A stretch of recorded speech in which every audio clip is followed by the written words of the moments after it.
सम्माननीय अध्यक्ष महोदय, प्रधानाचार्य जी, शिशुओं में ज्ञान की ज्योति प्रज्वलित करने वाले आचार्यगण, आचार्य बहने एवं मेरे प्रिय भैया एवं बहनों, आज हम इस पावन मेला पर यह इस प्रांगण में उपस्थित भारत का 75वां गणतंत्र दिवस मनाने के लिए उपस्थित हैं।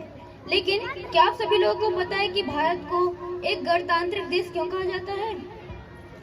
सिर्फ एक लोकतांत्रिक देश होने से कोई देश गणतंत्र नहीं होता। गणतंत्र एक शर्त है, जैसे जनता का राज अर्थात जनता का जनता द्वारा शासन गणतंत्र जनता का राज कहलाता है। इसी में बहुत महापुरुषों ने अपनी जान की बाजी लगा दी, जैसे कि भगत सिंह, राजगुरु, सुखदेव, एपीजे अब्दुल कलाम, जिनमें से आज हम एपीजे अब्दुल कलाम के बारे में कुछ कहना चाहते हैं। एपीजे अब्दुल कलाम जब बाल्यावस्था में थे तो कई बच्चे पटाखे जला रहे थे, तो उनके मन में भी जिज्ञासा उठी कि हम भी पटाखे जलाएंगे, लेकिन बहुत गरीब होने के कारण उनके पास पैसा नहीं जुट पाया। उस समय वह अखबार बेचकर अपनी पढ़ाई का खर्च चलाते थे तथा 2 पैसों की मदद अपने गरीब पिता की भी किया करते थे तथा उनके पास पैसों की कमी थी। संयोगवश उस दिन उसने अखबार बेचकर प्रत्येक दिनों की अपेक्षा 5 पैसे ज्यादा कमाए। तब वह पटाखे वाले के पास जाता है और एक रॉकेट की मांग करता है। विक्रेता रॉकेट देने से मना कर देता है, यह कहते हुए कि 5 पैसे में रॉकेट नहीं आता। बालक बहुत निराश हो जाता है और विक्रेता से कहता है, मुझे 5 पैसे के खराब पटाखे ही दे दो। खराब मतलब? यह किस काम आएंगे? मैं इनसे रॉकेट बना लूंगा। विक्रेता 5 पैसे के एक नहीं कई सारे ढेर पटाखों का कूड़ा उठा लाता है और एक नहीं कई सारे रॉकेट बनाता है। उस दिन उस बालक के गांव में मुस्लिम मोहल्ले में गगन की दूरी नापने वाले दीपावली के रॉकेट सिर्फ उस बालक के आंगन से छोड़े गए। वही बालक आगे जाकर मिसाइल मैन के नाम से प्रसिद्ध हुआ और बाद में भारत का राष्ट्रपति भी बना। उस बालक का नाम एपीजे अब्दुल कलाम था। अब्दुल कलाम का पूरा नाम अब्दुल बाकिर जैनाल अबुद्दीन था। उनका जन्म 15 अक्टूबर 1931 को रामेश्वरम के एक गरीब तमिल परिवार में हुआ था। उनके पिताजी का नाम जैनाल अबुद्दीन था। वह एक मस्जिद के इमाम और एक कश्ती के मालिक थे। उनकी माँ असी अम्मा एक हाउसवाइफ थी। उनके पिता के पास एक नौका थी जो हिंदू लोगों को धनुषकोटी से रामेश्वरम और वापस रामेश्वरम से धनुषकोटी ले जाया आया करते थे। प्रेसिडेंट बनना उनके लिए आसान बात नहीं थी। मुस्लिम फैमिली से बिलोंग करने की वजह से उन्हें कई सारी मुश्किलों का सामना करना पड़ा, लेकिन वे मुश्किलों में भी हार नहीं माने और पंख लगाकर सक्सेस की उड़ान भरकर दिखाई। कलाम सर जब स्कूल गए तो उनके अंक साधारण ही आते थे, लेकिन शिक्षकों द्वारा उन्हें हमेशा एक मेहनती छात्र बोला गया। उन्हें पढ़ने में बहुत रुचि थी। सेंट जोसेफ कॉलेज तिरुचिरापल्ली में उनकी ग्रेजुएशन होने के बाद सेंट जोसेफ कॉलेज तिरुचिरापल्ली में उनकी ग्रेजुएशन होने के बाद 1963 में उन्हें नासा भेजा गया। वहां पर उन्होंने the sound rocket launching technique के 6 मंथ की स्पेशल ट्रेनिंग ली। 1985 में उन्होंने हवा में कम दूरी की शक्ल में मार करने वाले त्रिशूल नामक मिसाइल को सफलतापूर्वक लॉन्च किया। काफी सारी मिसाइलों में उनकी भागीदारी रहने की वजह से उन्हें the missile man of India कहा गया। कलाम सर कहते थे, जब तक भारत दुनिया के सामने खड़ा नहीं होगा, हमारा कोई सम्मान नहीं करेगा। डर का कोई स्थान नहीं होता है, ताकत ही ताकत का सम्मान करती है। क्या आप सभी लोगों को पता है कलाम सर ने शादी क्यों नहीं की थी? क्योंकि वह सबसे ज्यादा प्यार अपने काम से किया करते थे। अर्थात जिस दिन उनकी सगाई थी, वो अपने काम में इतना व्यस्त थे कि अपने सगाई से भूल गए। उस दिन उन्होंने शादी ना करने का फैसला लिया। उन्होंने एक इंटरव्यू में बतलाया था कि इंसान शादी और बच्चे अपने सेल्फिनेस के लिए करता है, लेकिन मैं सेल्फिश नहीं होना चाहता। मैं अपनी पूरी जिंदगी इस देश को समर्पित कर देना चाहता हूँ। कलाम सर की कुछ बातें थी जो हर व्यक्ति को अपने जीवन में उतारनी चाहिए कि कोई भी शख्स कितना ही छोटा क्यों ना हो, उसे हौसला नहीं छोड़ना चाहिए। ये मुश्किलें जिंदगी का हिस्सा है और तकलीफें कामयाबी की सच्चाइयाँ। मैं कुछ लाइनें पढ़ा था जो कलाम सर के लिए कही गई थी। था बंदा इस्लाम का वो पर कभी ना ऐठा करता था, जब चाहा संतों के चरणों में ही बैठा करता था।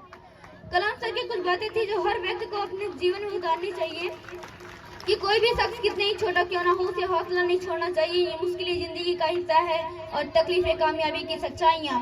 खुदा ने यह वादा तो नहीं किया कि आसमान हमेशा नीला ही रहेगा, जिंदगी भर फूलों से भरी राहें मिलेंगी, खुदा ने यह वादा तो नहीं किया कि सूरज होंगे तो बादल नहीं होंगे, खुशी होगी तो गम नहीं होंगे, सुकून होगा तो दर्द नहीं होगा। यह जिंदगी की सच्चाई है, यह जिंदगी की सच्चाई है। अगर हम एक सांस लेंगे तो एक सांस छोड़ना भी पड़ेगा, अगर कुछ पाना है तो कुछ खोना भी पड़ेगा। इसलिए अगर सूरज की तरह चमकना चाहते हो तो सूरज की तरह जलना भी सीखो। कलाम सर के इन विचारों ने युवाओं को एक नई प्रेरणा दी। आप लोगों ने कभी ना कभी तो सुना होगा कि भारत कभी सोने की चिड़िया हुआ करता था। अर्थात सोने की चिड़िया होने का असली मायने यह है कि हमारे देश में बहुत सारा धन था। तो ये लगभग मेरे समझ से गलत है। देश युवाओं के सोचों से बनता है, ना कि धन से। आज का युवा 1 लाख की नौकरी पाने के लिए रस्साकसी में लगा हुआ है। सिर्फ यही एक समस्या नहीं है, बल्कि कई सारी समस्याएं हैं। यही कारण है कि अब हमारे देश में महिलाओं का सम्मान अब कम हो गया है। जब गली गली और गांव गांव ज्ञान दीप जल जाएगा, लड़का लड़की और देश का हर बंधन कट जाएगा। जब राष्ट्रीय के पुलकित स्वर में शंखनाद हो जाएगा, सच कहता हूँ भारत फिर से सोने की चिड़िया कहलाएगा। और इस देश में अब भी नारी कमजोर बनकर जीती है, अनहोनी का डर रहता है, घर से नहीं निकलती है। इस समाज का हर हत्यारा औरत को अपने को मर्द समझता है, जो बाप भी बेटी को अपना बोझ समझता है। जिस दिन इस नीति का युद्ध से शंखनाद हो जाएगा, सच कहता हूँ भारत फिर से सोने की चिड़िया कहलाएगा। और इस देश में अब भी नारी कमजोर बनकर जीती है, अनहोनी का डर रहता है, घर से नहीं निकलती। इस समाज का हर हत्यारा औरत को अपने को मर्द समझता है, जो बाप भी बेटी को अपना बोझ समझता है। जिस दिन इस नीति का युद्ध से शंखनाद हो जाएगा, सच कहता हूँ भारत सोने की चिड़िया कहलाएगा। और अपने अंतर मन की मैं कुछ बताने आया हूँ, सोने की चिड़िया को फिर से मैं पंख लगाने आया हूँ। जय भारत, जय भारतीय।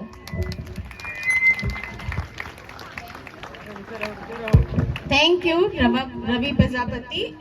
What a speech!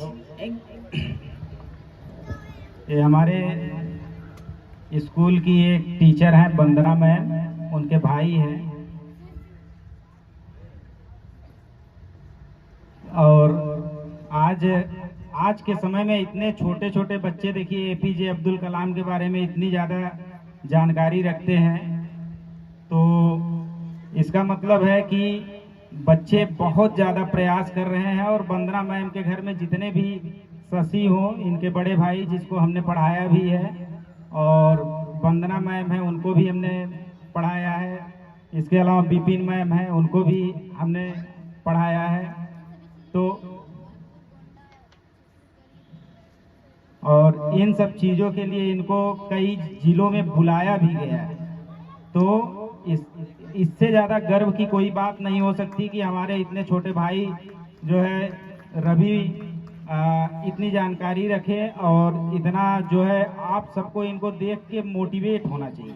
जो छोटे छोटे बच्चे कक्षा 5 में, 4 में, 3 में पढ़ रहे हैं, जैसा कि आप लोग जानते हैं कि हम लोग नवोदय की परीक्षा भी बच्चों को दिलाते हैं।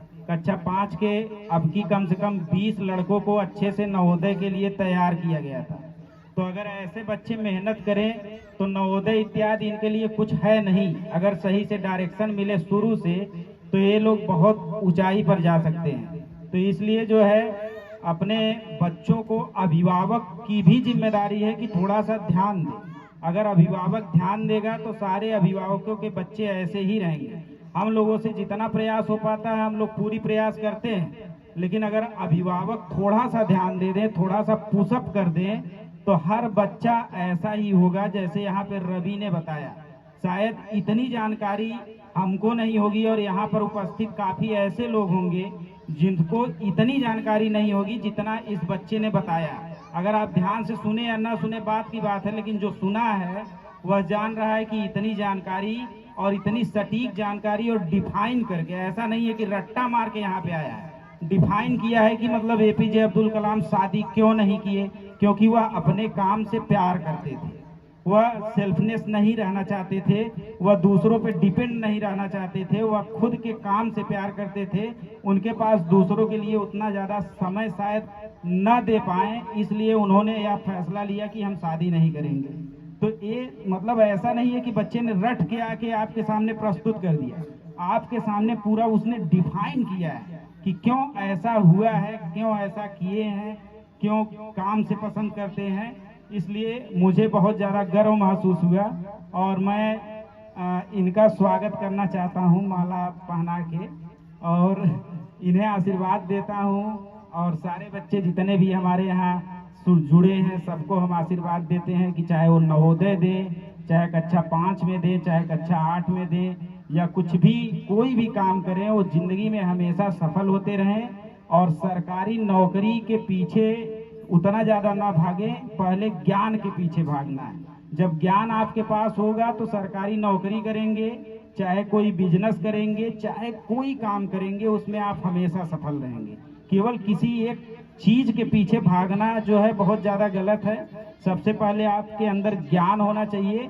अगर ज्ञान है तो आप सब कुछ मैनेज कर सकते हैं। तो सरकारी नौकरी वोकरी माने सब कुछ होता नहीं है, आप बहुत आराम से उस लक्ष्य को पा सकते हैं। लेकिन अगर ज्ञान नहीं है, पढ़ने का तरीका नहीं है, समय से टाइम टेबल बना के पढ़ नहीं रहे हैं, तो अगर आप 20 घंटे दिन भर पढ़ेंगे तब भी कुछ नहीं होने वाला। और तरीका अगर आपका सही है तो आप 4 घंटा डेली पढ़ के नौकरी पा सकते हैं।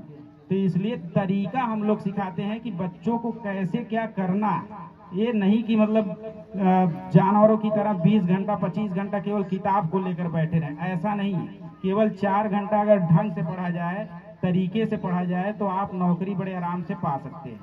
तो हम यहाँ पे इनका स्वागत करेंगे।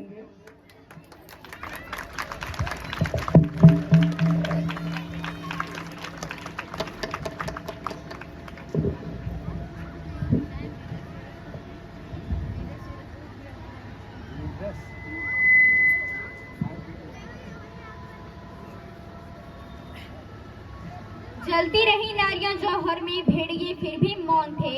कि जलती रही नारियां जौहर में, भेड़िए फिर भी मौन थे।